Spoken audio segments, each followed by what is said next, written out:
Kwa hiyo baada ya kusema hayo, Mheshimiwa Waziri, naomba sasa nitumie muda huu kukukaribisha ili uweze kuongea na hadhira hii. Asante, naomba tusimame na tumpigie makofi mengi Mheshimiwa Waziri anapokuja kuzungumza na sisi. Mheshimiwa Juma Hamidu Aweso, oye! Karibu sana Mheshimiwa Waziri, karibu uweze kuzungumza na wajumbe. Naomba tumpigie makofi mengi sana na vigelegele. Asante sana, naomba tuketi. Haya, asante sana Mheshimiwa Dr. Lugomela, mbunge wa jimbo la Maswa Mashariki, Mheshimiwa Engineer Hamza Singano, mbunge wa jimbo la Bumbuli, Engineer Mwajuma Waziri, katibu mkuu wa wizara yetu ya maji, ndugu Hussein Sufian Ali, mwenyekiti wa bodi ya taifa ya maji pamoja na wajumbe wa bodi, Engineer Habet Kashilila, mwenyekiti wa jumuiya wa jukwaa la kitaifa la wadau wa sekta mtambuka katika usimamizi wa rasilimali za maji, wenyeviti wa bodi za maji za mabonde pamoja na wajumbe wa bodi, management ya wizara ya maji, wakuu wa taasisi za maji ambazo ni chuo cha maji, wakala wa maji na usafi wa mazingira vijijini RUWASA na mfuko wa taifa wa maji. Lakini pia nimeona wakurugenzi wa mamlaka za maji wapo hapa mbalimbali, nimeona Tanga, nimeona Tabora, nimeona Singida na wengine wote, tuwapigie makofi mengi sana sana sana. Wakurugenzi wa bodi za maji za mabonde, mameneja wa mikoa wa RUWASA, nimemuona hapa wa Tabora yupo hapa, lakini pia nimemuona na wa Manyara, nao tuwapigie makofi mengi sana DM mbalimbali. Wakuu wa maabara za maji, wakuu wa taasisi za serikali na zisizo za serikali. Lakini pia nimepata faraja ya kuwaona wazee wetu wastaafu ambao wa wizara ya maji ambao wamefanya kazi kubwa, ambao wakiongozwa na ndugu yetu, baba yetu na mzee wetu Washington Mutayoba, tuwapigie makofi mengi sana sana. Wadau wetu wa maendeleo kwa maana development partner, wadau wa sekta ya maji, wadau wa sekta binafsi, wataalamu kutoka sekta na taasisi mbalimbali nchini, nao tuwapigie makofi mengi sana sana sana sana. Waandishi wa habari, wageni waalikwa, mabibi na mabwana, Jamhuri ya Muungano wa Tanzania, Jamhuri ya Muungano wa Tanzania, kazi na utu. Mheshimiwa Katibu Mkuu, kwanza nikushukuru sana binafsi kwa kazi kubwa na nzuri ambayo unaoifanya katika wizara yetu ya maji. Nimepata faraja, tulikuwa nje ya wizara zaidi ya miezi 6, kwamba sisi ni wawakilishi wa wananchi, lakini tumepata nafasi ya kuwa kumsaidia Mheshimiwa Rais Daktari Samia Suluhu Hassan kwa kipindi cha miaka 5 kuwa waziri wa maji. Nimefanya kazi nikiwa na naibu waziri wa maji Engineer Andrew Methikundo, lakini na katibu mkuu wetu Engineer Mwajuma Waziri. Tumeondoka na tumepata bahati ya kurudi tena. Endelee kusema tumerudi, wizara iko salama. Mungu akubariki sana. Na tumeona teuzi mbalimbali zimetokea, umeendelea kuwa katibu mkuu wa wizara yetu ya maji. Niendelee kukusisitiza mimi Juma Hamidu Aweso, ambaye nimepata dhamana ya wizara hii ya maji kwa mara nyingine, sitokuwa kikwazo. Takupa ushirikiano mkubwa sababu wewe ndio mshauri mkuu wa wizara yetu ya maji. Kwa hiyo tunategemea sana katika kipindi hichi kingine ambacho tunakwenda kumsaidia Mheshimiwa Rais, twende tukafanye kazi zaidi, kwa sababu tuna mambo makubwa ambayo tulianza. Sasa ni muda sasa tuanzie pale tulipoishia na kuhakikisha kwamba tunafanya kazi zaidi. Wadau mbalimbali ambao mliokuwepo hapa, management ya wizara na wadau wengine wote, tumpe ushirikiano katibu mkuu. Lakini nitumie nafasi hii kumpongeza aliyekuwa mkurugenzi wetu wa rasilimali za maji, Mzee Lugomela. Mzee Lugomela amefanya kazi kubwa. Mzee Lugomela amefanya kazi nzuri. Mzee Lugomela ameacha legacy. Uongozi sio cheo, uongozi ni alama. Umeacha alama haitofutika. Pigeni makofi kwa mara nyingine tena. Pata nafasi ya kuwa mbunge katika jimbo la Maswa. Wewe mimi ni mzee wangu, umenilea mpaka hapa tupo, lakini kwenye swala la ubunge utakuwa mwanafunzi kwangu. Una sababu sasa hivi ya kujifunza choo kiko wapi, nitakushika mkono. Nitakushika mkono hasa kukusaidia kuonana na watu mbalimbali, lakini kukusaidia pia jimboni. Kusaidia jimboni ili upate heshima. Heshima sio yako peke yako, itakuwa heshima pia ya wizara yetu ya maji. Kwa hiyo mimi nakuombea kila laheri, Mungu akufanyie wepesi. Lakini pia nimpongeze sana ndugu yangu Hamza Singano Ramadhan. Huyu pia ni mtumishi wetu ambao yupo idara ya mkurugenzi Lugomera. Kwa hiyo yeye ametoka na mtumishi wake. Tuwapigie makofi mengi sana. Ameenda kule Bumbuli na Mungu amemsaidia, amefanya vizuri na ameanza vizuri. Sisi tutawapa ushirikiano. Masuala ya maji tuachieni sisi. Masuala ya maji tuachieni sisi. Na nimwombe sana katibu mkuu, kitaka kupigana vita nyumbani kuwe na amani, wape amani waheshimiwa wabunge wetu. Tutawasaidia nye mfanye maeneo mengine, lakini kwenye eneo la maji tutawapa nguvu. Lakini tunapata faraja. Nataka niwaambie, si wabunge tu hawa wawili waliotoka katika utumishi katika wizara yetu. Manake watumishi wametoka 4 ambao wamekuwa wabunge. Tuna mbunge kule Malinyi, lakini kuna mbunge pia mwingine Mbeya. Wametoka katika wizara yetu ya maji. Alafu nipo mimi, alafu pia yupo Matthew Undo ambaye ni naibu waziri wetu.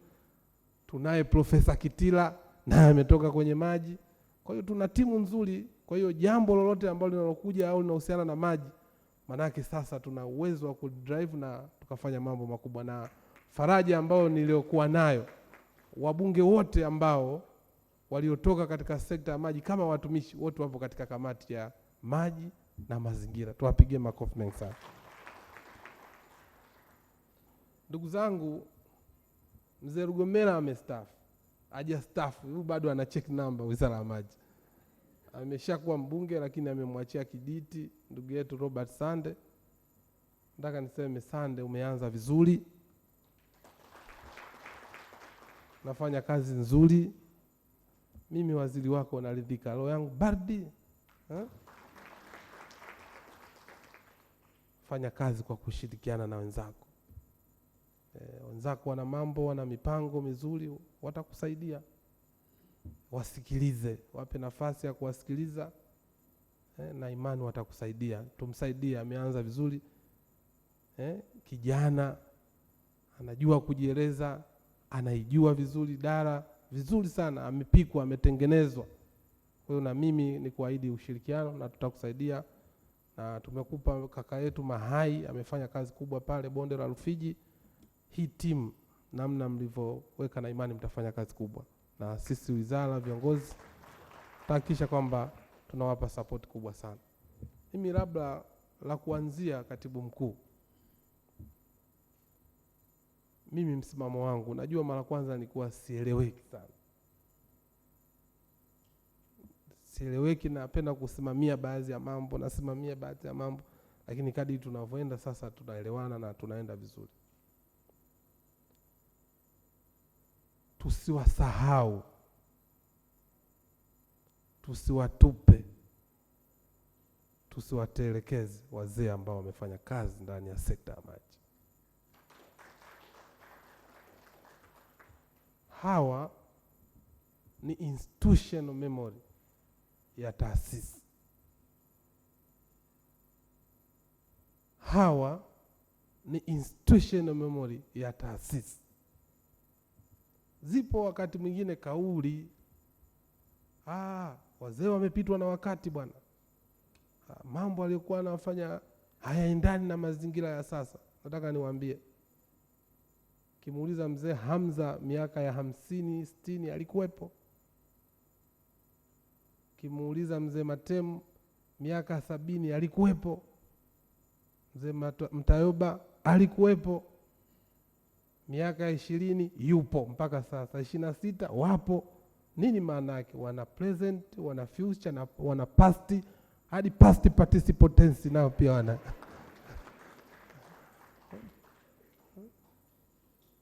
Kwa wanajua kila kitu, yani tulipotoka, tulipo na wapi tunapoenda. Watatusaidia sana. Nadhani tunaelewana katika hilo, na Sando umeanza vizuri, imefarijika sana sana sana sana.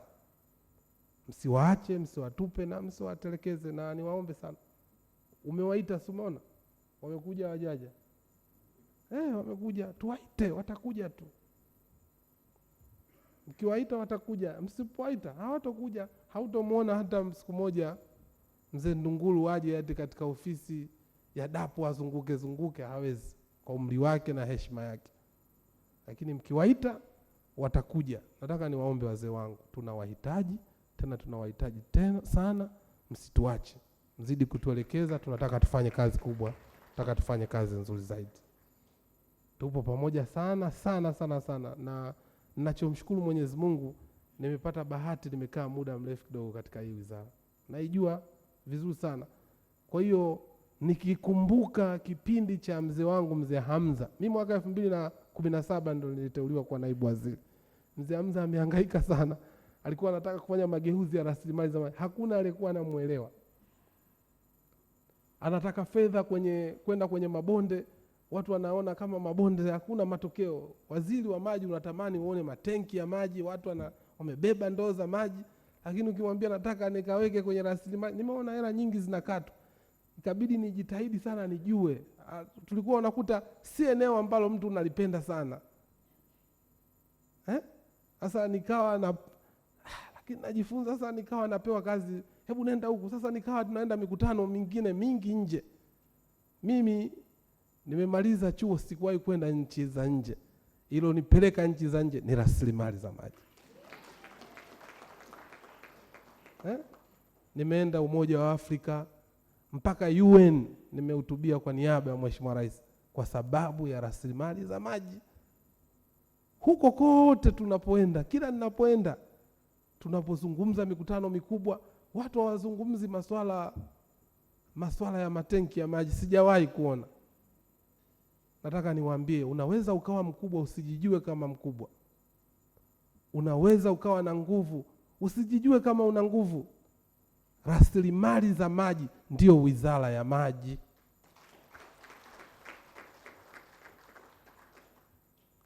Rasilimali za maji ndio wizara ya maji. Tusijidanganye. Pasipokuwepo na rasilimali za maji, wizara haipo. Nimemuona hapa CEO wa DAWASA Bwile, Engineer Bwile. Alihaha.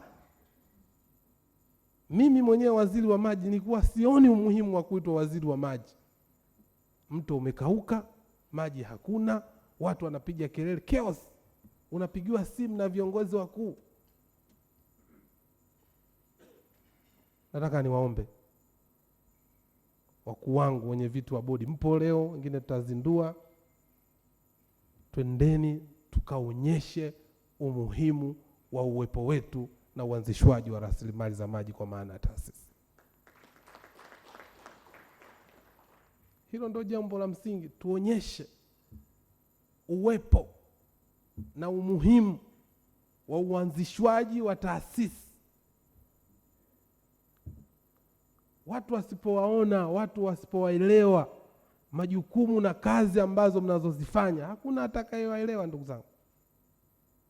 Kwa mfano, mtu unasema tuna bonde la Kati, tuna bonde Pangani. Unajua jamii mindset yao bonde wanaona kama labda kilima kidogodogo hivi, si bonde.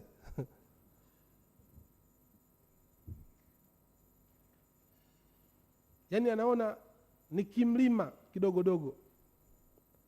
Mimi nimepata wasaa kama kiongozi wa hii sekta. Hakuna bonde ambalo mimi sijazunguka. Yote nimezunguka na nimeapa siku na nimeona kazi.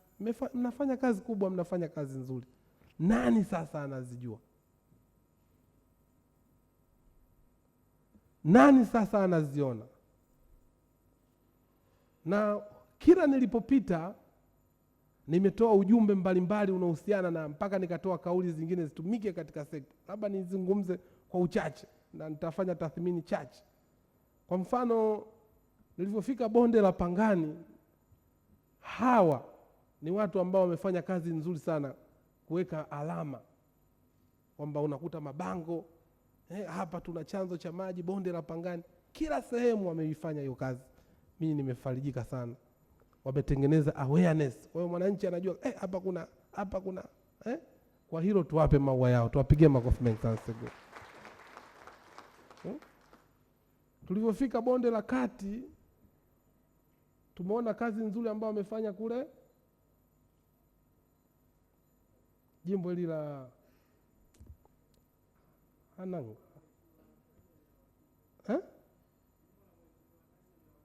Sindo Hanang au wapi? Karatu, jimbo la Karatu kule kwenye vitu. Wamefanya kazi kubwa, wamefanya kazi nzuri. Ukenda kwa Shun, Victoria, kazi kubwa wamefanya, kazi nzuri. Bonde la Pangani Masi, tumeona kabisa wamewapa wafugaji, badala kwenda kupeleka ng'ombe kule kwenye vyanzo, mmewekea cattle craft bar, na watu wakafurahia, jambo zuri. Ukenda Nyasa, kazi nzuri zimefanyika.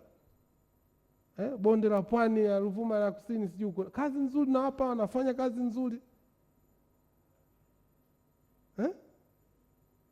Kila bonde limefanya kazi nzuri, lakini nani anaoziona? Kitu ambacho nimekiona kingine, na nikazungumza swala la ushirikishwaji, na nikalizungumza wazi kwamba jamii ipo na wadau wapo. Ukiwashirikisha utafanikiwa, usipowashirikisha utakwama tu. Kama hujakwama leo, basi utakwama kesho. Kama hujakwama kesho, basi utakwama kesho kutwa, lakini mkwamo upo pale pale. Nikuombe sana kaka yangu Robert Sande na wenye viti wa bodi mpo, wakurugenzi mpo, tuwashirikishe wadau, tushirikishe jamii, iendane sambamba na utoaji wa elimu, tutafanikiwa. Baadhi ya bonde au baadhi ya watendaji wetu wa bonde au taasisi zetu za bonde zinajulikana kwa tozo tu.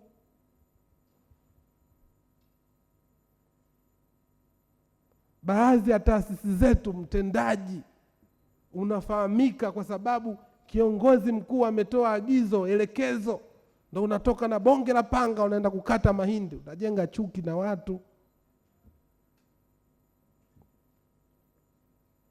Watakuuliza tu, umeona Dar es Salaam ukame umetokea, kiongozi katoa statement, unakwenda na panga unaanza kukata mahindi, ameshafika hatua nzuri.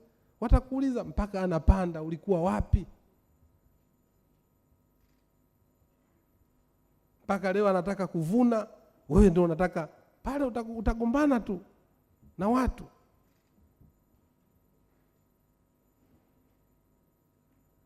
Afisa bonde, mkurugenzi wa bonde, sasa wapo wadau ambao wengine ambao unatakiwa ufanye nao kazi. Hauwezi ukafanya kazi piki yako. Tuna watu wa mazingira, tuna watu wa TAMISEMI na wadau wengine. Je, wanafahamu wewe uwepo wako na majukumu yako ya kazi? Sijui tunaelewana?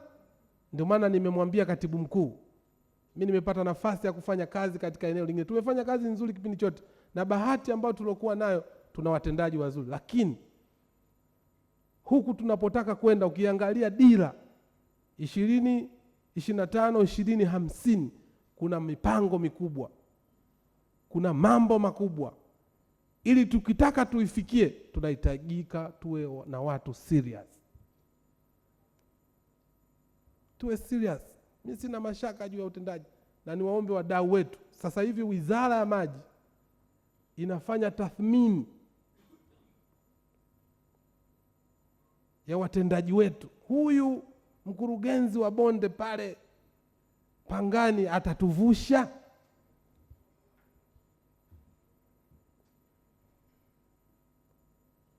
Sio tu kwamba bwana I have been London since 19 hiyo hatuitaki.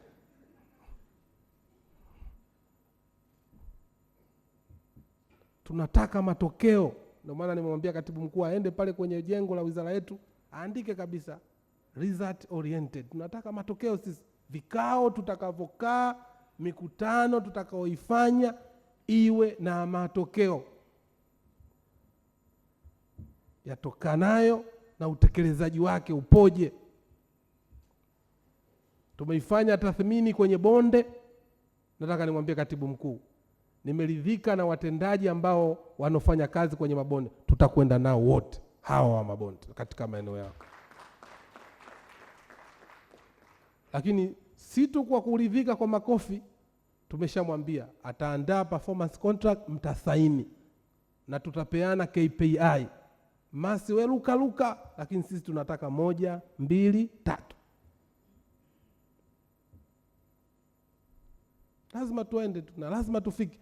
Na niwaombe wenzetu development partner, kwa kuwa tunaenda katika elimu na wadau wengine wa sekta binafsi, swala la capacity building, tunaomba tushirikiane, tuwajenge watu wetu ili waweze kufanya kazi kubwa na waweze kufanya kazi nzuri na kuhakikisha tunapata Tanzania ile tuitakayo. Tutaanza na watu wetu.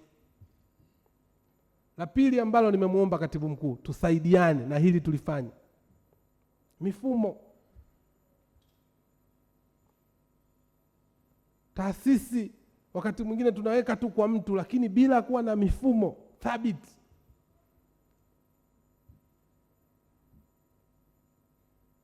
Uimara wa taasisi unategemeana pia na mifumo. Tujitahidi kuweka mifumo na tukubali kubadilika, kwamba zipo teknolojia. Wizara ya Maji kwa maana ya watendaji na mimi kama kiongozi, tubadili mindset. Mifumo na teknolojia zitumike kugeuza na kufanya mageuzi ndani ya sekta ya maji. Jambo la tatu ambalo tumekubaliana na katibu mkuu, lazima tuwe na alternative financing. Sasa hivi tunazo fedha za mfuko, sawa, tunazo ndio. Yaani lazima ni sawa na mbegu ile umepewa. Ni mbegu ile. Una hiari yako, upande ili uvune zaidi, au kaange bisi unywe na maji, shughuli ifanyaje? Ishe. Alternative financing tunaweza kufanya. Tumejaribu kule Tanga, tumefanikiwa. Sasa hivi tunaenda na water bonds. Tukiwa na rasilimali fedha, ni rahisi kufanya mambo yetu. Akisema tusemee tu serikali piki yake, yapo baadhi ya mambo tunaweza tukachelewa. Mungu ametupa mawazo, Mungu ametupa akili, Mungu ametupa maarifa, na tunayo political willing ya Rais Daktari Samia Suluhu Hassan. Hakuna shughuli ambayo sisi tumemwomba aje hajaje, amekuja na ametusupport.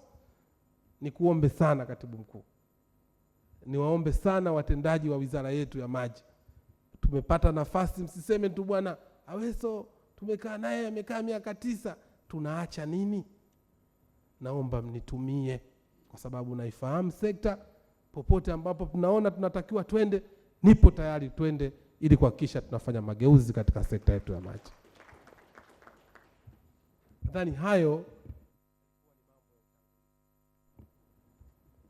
hayo yalikuwa ni mambo ya utangulizi ambao tunaozungumza. Lakini kwa dhati niendelee kuwashukuru watendaji wetu wa Wizara ya Maji. Wizara yetu ilikuwa na changamoto nyingi. Wizara yetu ilikuwa ya kero na lawama. Ilikuwa ni nadra kuona tuzo katika hii sekta. Leo tunaona mafanikio mengi, tumeona tuzo nyingi, lakini tusibweteke. Tuna kazi kubwa ya kufanya, tumepewa dhamana. Wanasema ukiaminiwa aminika. Twendeni tukafanye kazi. Wewe kwa upande wako wa RUWASA fanya kazi zaidi. Ukiwa ubora wa maji fanya kazi zaidi kwenye eneo la ubora. Ukiwa kwenye mamlaka fanya kazi zaidi kwenye mamlaka ya maji. Lakini ukiwa kwenye rasilimali za maji basi tukafanye kazi zaidi. Usiseme bwana mimi rasilimali za maji ukawa mnyonge. Hapana, mimi nataka niwaambie unyonge basi. Unyonge basi. Tusonge mbele. Tumeweka nguzo nzuri na wazee wetu, kwa hiyo mimi naamini kwenye umoja na mshikamano. Twendeni tukafanye kazi kwa umoja na mshikamano, lakini bado kwenye swala la ushirikishwaji sande, tuliongezee nguvu zaidi. Hatuwezi kufanya kazi peke yetu. Kwa mfano ukiliangalia swala la sekta ya maji, rasilimali za maji, kuna watu wa madini. Ukiangalia hapa yawezekana hawapo watu wa madini. Tuna wenzetu wa mifugo, lazima tuwashirikishe. Na kada zingine zote ambazo tunazotakiwa kwenda. Kwa hiyo mimi hili eneo nataka tulifanyie transformation kubwa. Na tarehe 22 ya mwezi wa 3 ndio inakuwaga wiki ya maji duniani, si ndio? Nimemwambia katibu mkuu tuache mambo mengine yote, tutabeba ajenda ya rasilimali za maji na tutafanya Morogoro. Kwa hiyo nadhani hilo mlijadili, tulifanye kwa ukubwa wake. Sio tuzungumze, twende kwenye utekelezaji. Tutamuomba Mheshimiwa Rais, yapo mambo ambayo yanahitaji maamuzi yake, basi tubebe ajenda. Tuna ajenda gani nayo tunataka kwenda nayo? Nadhani hichi kikao sasa kikae kijadili na tujipange vizuri zaidi, tukabebe ajenda, na sio ajenda tuzifanyike maamuzi ambayo hata kama sisi hatutokuwa viongozi baadaye, lakini tutaacha alama ambayo haitofutika, itakuwa kwa faida ya vizazi vya sasa na vizazi vijavyo, na Mungu atatusaidia. Kwa hiyo mwenyekiti wetu kaka yangu Sufyan, mzee wetu Kashilila na wadau wengine wote, development partner na wadau wengine wote, twendeni sasa na ajenda ambayo tutakaisuka. Hiyo mtakayoitengeneza, mimi nitaishikilia bendera, na naamini tutapata maamuzi mazuri na tutaingia kwenye utekelezaji. Asante. Yaani wewe ndio mtendaji wetu, tushirikiana na katibu mkuu. Support yoyote ambayo unaona unahitaji, tupo tayari kukusupport.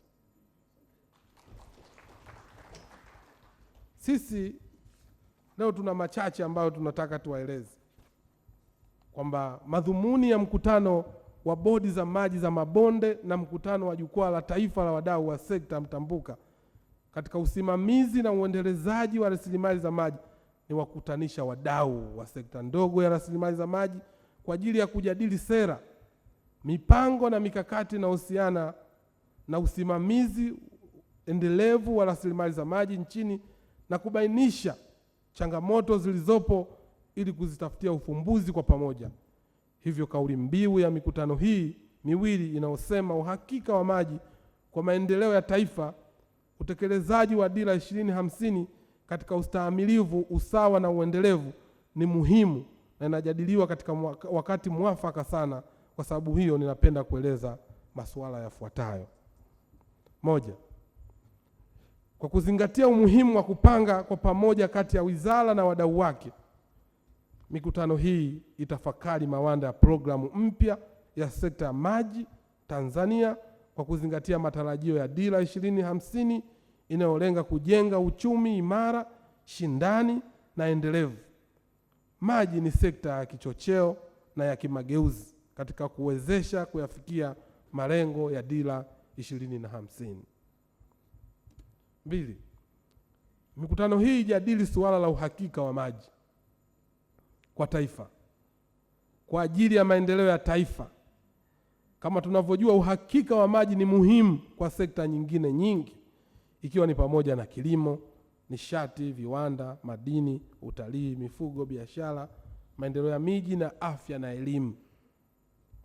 3. Bodi za maji za mabonde na majukwaa ya wadau wa sekta mtambuka katika usimamizi na uendelezaji wa rasilimali za maji yahakikishe usawa wa matumizi ya maji kwa sekta zote. Sambamba na uhifadhi wa mazingira, bodi ya taifa ya maji lichukueni swala hili katika shughuli zenu. Kwa sababu ya asili ya maji kuwa suala la mtambuka, ni muhimu kwa sekta zetu zote kuungana katika kuweka mikakati na mipango ya kuhakikisha kuwa nchi yetu inakuwa na uhakika wa maji sambamba na utekelezaji wa mipango shirikishi ya usimamizi na uendelezaji wa rasilimali za maji katika ngazi za mabonde na vidaka maji kwa kuzingatia dira 2050. Ndugu washiriki, taifa linashuhudia athari za mabadiliko ya tabia nchi, ambapo mafuriko na ukame vimeendelea kuwa changamoto katika usimamizi na uendelezaji wa rasilimali za maji pamoja na huduma ya maji nchini.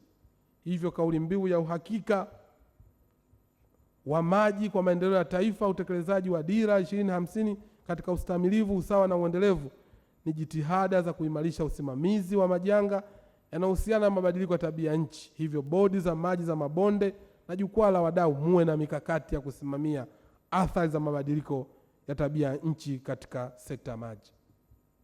Ndugu zangu, kuna mambo ambayo tulikuwa tunaona nchi za wenzetu, lakini sasa yapo katika nchini mwetu.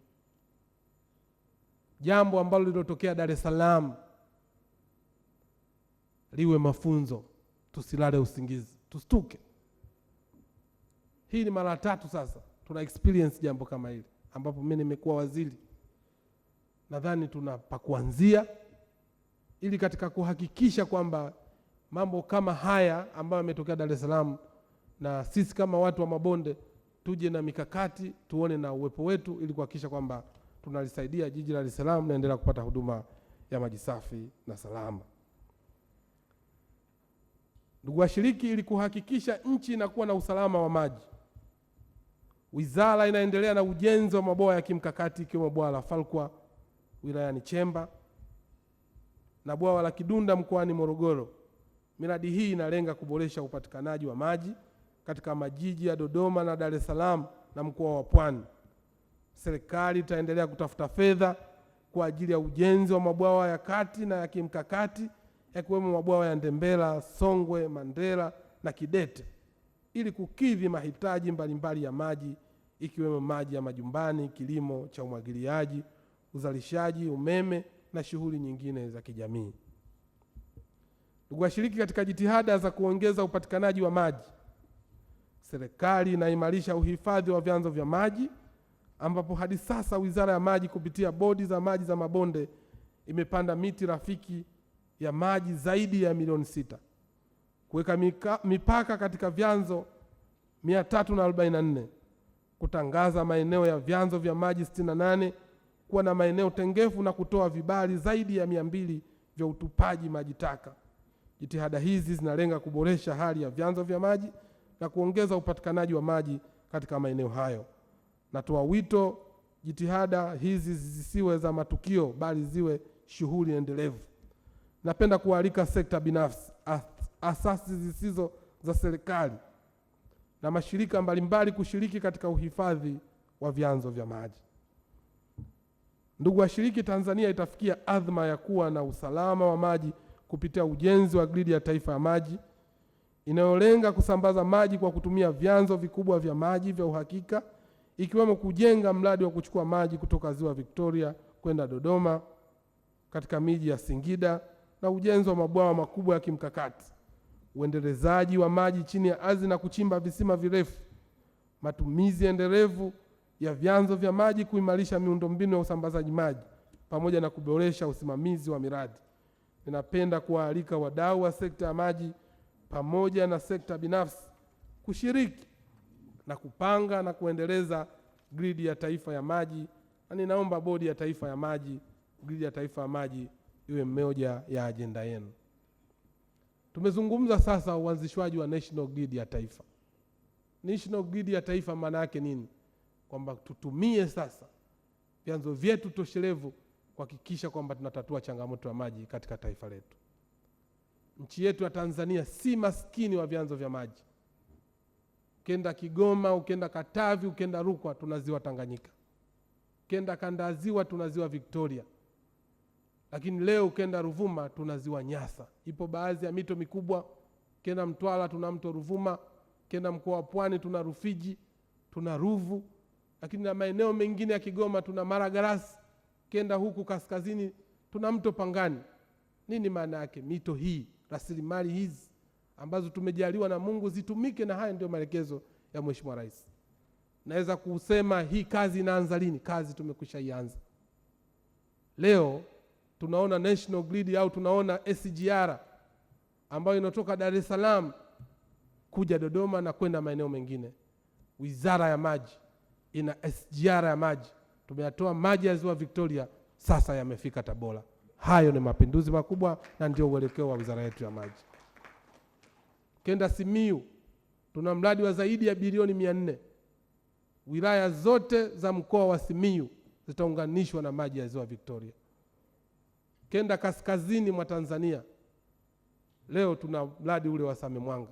Natumia maji ya bwawa la Nyumba ya Mungu. Maji yale yamefika Same Mwanga, sasa yanakwenda Korogwe. Kifika Korogwe tuna mradi wa miji 28 wa zaidi ya bilioni 170. Tunatoa maji ya mto Pangani, yanasaidia Korogwe, yataenda Muheza, yataenda Handeni, yatakwenda mpaka Pangani, Tanga mjini. Maji ya Handeni yatafika mpaka Chalinzi, yataungana na maji ya Wame ambayo yataungana pia na Ruvu, yataingia Dar es Salaam. Eneo la mkoa wa Pwani tuna mto Rufiji, utapeleka maji Dar es Salaam, yatafika mpaka Lindi. Kwa Ruvuma, kwa maana ya Mtwara, tumeanza kuyatumia maji ya mto Ruvuma, yamesaidia sasa jimbo la Nanyumbu, mradi upo katika hatua za mwisho, yatakwenda Masasi, yatakwenda mpaka Mtwara, yataungana na maji haya ya Rufiji. Leo ukenda zako mkoa wa Mbeya kwa maana ya Songwe huko, tumeanzisha mradi wa zaidi ya bilioni 100. Tunatoa maji ya mto Momba, yanakwenda Tunduma, yanakwenda Vawa Mlo, yatafika mpaka Mbeya. Mbeya mjini tuna mradi mkubwa wa zaidi ya bilioni 117 ambao ya kuyatumia maji ya mto Kiwila, yatakwenda mpaka Mbarali. Mbarali tumeanzisha mradi pale wa miji 28 ambao tunakwenda pale mpaka Rujewa, Rujewa inaenda Wanging'ombe, Wanging'ombe mpaka Makambako. Hiyo kazi tumekwisha ianza.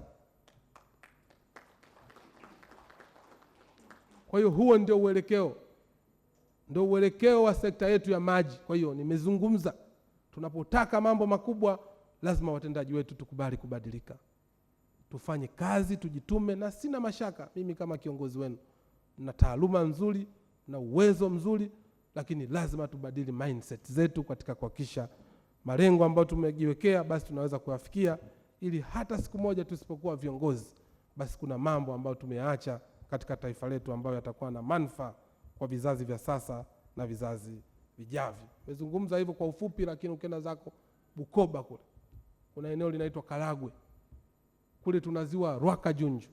Tumetoa maji kule, tunayapeleka Kayanga. Maji ya Kayanga atakuja Misenyi. Misenyi tushatumia maji ya mto Kagera. Toka Kagera yatakuja mpaka Bukoba mjini. Bukoba mjini tushajenga mradi pale. Bukoba wanatumia maji ya Ziwa Victoria. Mradi Kemondo, taungana na Kemondo mpaka Maluku. Naenda Mureba sasa kujenga mradi kutumia maji ya Ziwa Victoria ambao yataungana na Biharamulo. Tumeshapata pesa za Hungary ambao watajenga mradi pale Biharamulo ambao utaungana na maji ya Chato. Chato atakwenda mpaka Bwanga, Bwanga mpaka Geita. Geita tunao mradi ambao utaungana na maji ya Sengerema. Kwa hiyo hiyo ndio dira, na kubwa tu ni kuunganisha hivi vyanzo vyetu viende kusaidia watu na katika kuhakikisha wanaondokana na changamoto ya maji. Nini maono yetu? Tuitoe sasa wizara ya maji kutoka wizara ya maji ya kunywa iwe wizara ya kuchochea uchumi. Leo tunaona viwanda vikubwa, tunaona sasa leo kilimo kinataka kwenda katika kilimo cha umwagiliaji.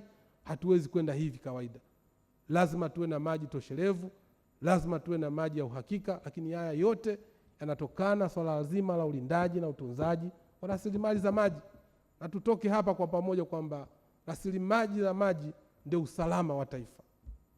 Ukiwa na maji ya uhakika manake una uhakika wa chakula. Ukiwa na maji ya uhakika una uhakika wa nishati. Ukiwa na uhakika wa maji una uhakika na kilimo cha umwagiliaji. Kwa hiyo hili jambo lazima tuzungumze kwa mapana yake na tuliweke katika utekelezaji kuhakikisha kwamba tunalichukulia hatua. Ndugu washiriki, nina ombi mahususi kwa wenye viti wa bodi za maji. Ninawaomba, simamieni taasisi zenu zitekeleze majukumu yake kwa nguvu zaidi na kwa ufanisi zaidi. Kuna wakati bodi zinakuwa mbali sana na taasisi zao pamoja na wizara. Taasisi zina matatizo mbalimbali kama vile uharibifu wa vyanzo vya maji, migogoro baina ya watumishi ambayo inachafua taswira ya bonde na wizara, lakini bodi zipo na hatuoni zikishughulikia hali hiyo. Baadhi ya bodi hazifanyi vikao kwa kisingizio hatuna pesa. Hata kama hakuna fedha, ni vema kuwa wabunifu wa kufanya vikao kwa bajeti ndogo au kwa njia ya mtandao. Taarifa mbalimbali mbaya au nzuri zinatokea kwenye vyombo vya habari, lakini bodi hazishtuki. Ninaomba bodi zitekeleze majukumu yake na taasisi zote za wizara ziimarishe mahusiano ya ndani na nje. Wenyeviti wa bodi, nyinyi ni mkono wa waziri. Unapokuwa mpishi, unapoamua kuchonga mwiko, maana yake unaupuka usiungue. Huwezi ukasema wewe waziri wa maji utafanya kazi peke yako. Wanasema anayelala na mgonjwa ndio anayejua mihemo ya mgonjwa. Nyinyi ndio mpo. Hasa wakati mwingine mpaka sisi tutoke Dodoma eti tuje tukachukua hatua. Wewe upo, mambo hayaendi vizuri. Mimi nipo waziri. Wakati mwingine mwenyekiti wa bodi umeteuliwa mpaka unamaliza muda, haujawahi kukutana na waziri hata mara moja. Haiwezekani. Tutafanya kazi vipi ndugu zangu? Njoo tujadiliane, njoo tushauriane. Una mawazo mazuri, mimi ndio kiongozi, nipo ili tuweze kusaidia, tuwasaidie taasisi zetu na ziweze kufanya mageuzi makubwa zaidi. Umefanya kazi nzuri katika kipindi chote, lakini bado tuna nafasi ya kuongeza ushirikiano wa karibu zaidi ili kuhakikisha haya ambayo tumeyazungumza, haya matokeo ambayo tunayotaka tuyafanye, basi yaweze kutokea. Wakati mwingine unakutana na watendaji wetu, mtu mkurugenzi anazurura mtaani kama Vasco da Gama. Haiwezekani. Hayupo ofisini.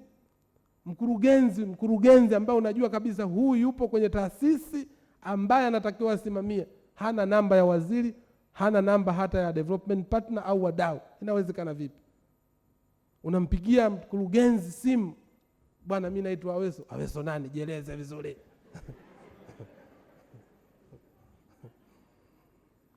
Namwambia mimi Aweso unifahamu? Anaambia Aweso hapo wengi, mbona Aweso si upo Simba?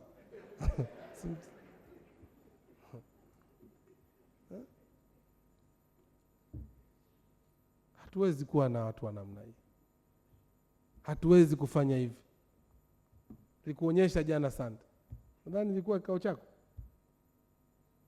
Sikuwa kikao cha nani jana?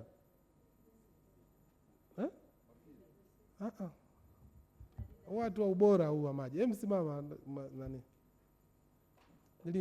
Nilimsimamisha mtumishi wako pale.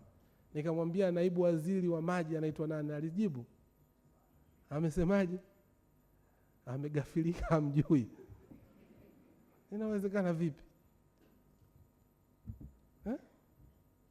Katimize majukumu yenu. Mjue mawajibu wenu. Sisi tunaelewana vizuri. Niwaombe sana wakurugenzi. Sio unakuwa na mkurugenzi dedi kadedi. Sasa itafanyika vipi kazi? Watambue wadau unaofanya nao kazi. Kumpata katibu mkuu ni rahisi kuliko kumpata mkurugenzi. Kumpata waziri ni rahisi, katibu mkuu, naibu waziri, kuliko mtendaji kule mkuu. Sasa tutafanya vipi kazi? Kubali kubadilika. Na watendaji, mwape ushirikiano wenye viti wenu. Mwenyekiti ndio yupo pale, lakini unachagua taarifa za kumpa. Hii nampa, hii simpi. Taarifa zinazohusiana na fedha, hizi atasimamiaje? Atafanyaje maamuzi? Ukiona sasa unataka kutolewa, ndio unaanza kumchukua mwenyekiti. Mwenyekiti bwana kazungumze na katibu mkuu, waziri. Hapana. Wapeni ushirikiano, watafanya kazi kubwa, watafanya kazi nzuri. Kwa lugha nyepesi nataka niwaambie wakurugenzi, wenye viti wa bodi hawapo kwa bahati mbaya. Sijui unanielewa vizuri? Bodi hazipo kwa bahati mbaya kwamba labda tu mwenyewe waziri furaha yangu nimeweka. Hao wapo kwa kazi maalum na mahususi. Kiwatumia vizuri watafanya kazi. Yapo kuna mambo ambayo wewe huwezi kuniambia waziri. Mwenyekiti mimi anaweza kuniambia. Kwa hiyo tuondoke kwa kauli moja kwamba maendeleo ya sekta yetu ya maji yanaanza na mimi, maendeleo ya sekta ya maji yanaanza na wewe, maendeleo ya sekta yetu ya maji yanaanza na sisi sote. To our colleagues from development partner,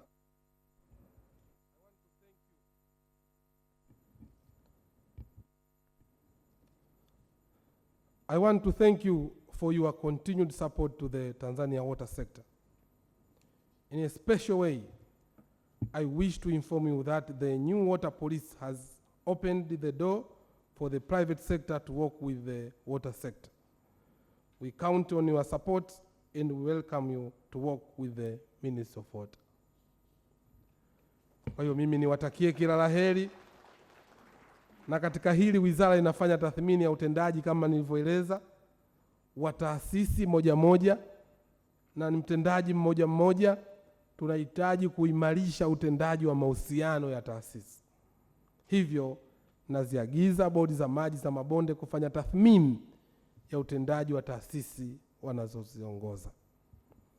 Ndugu washiriki, nimalizie kwa kuwashukuru nyote kwa kuja na kwa kuwa sehemu ya jumuiya kubwa ya sekta ya maji. Kwa namna ya pekee ninawashukuru watumishi wa wizara, wastaafu wetu, wazee wetu kwa mara nyingine kwa kuendelea kushirikiana na wizara yetu. Asanteni sana wazee wangu. Ndugu washiriki, baada ya kusema hayo, ninayo furaha kutamka kuwa moja, mkutano wa 9 wa bodi za maji za mabonde umefunguliwa rasmi. Lakini la pili, mkutano wa 7 wa jukwaa la taifa la wadau wa sekta mtambuka katika usimamizi na uendelezaji wa rasilimali za maji nchini nao umefunguliwa rasmi. Jambo la tatu ambalo nimepewa ni juu ya bodi ya taifa ya maji ya awamu ya 6, nayo imezinduliwa rasmi. Mungu ibariki Tanzania, Mungu ibariki sekta ya maji, na Mungu wabariki watendaji wetu wote katika wizara yetu ya maji. Asanteni sana kwa kunisikiliza na Mungu awabariki sana. Asante sana.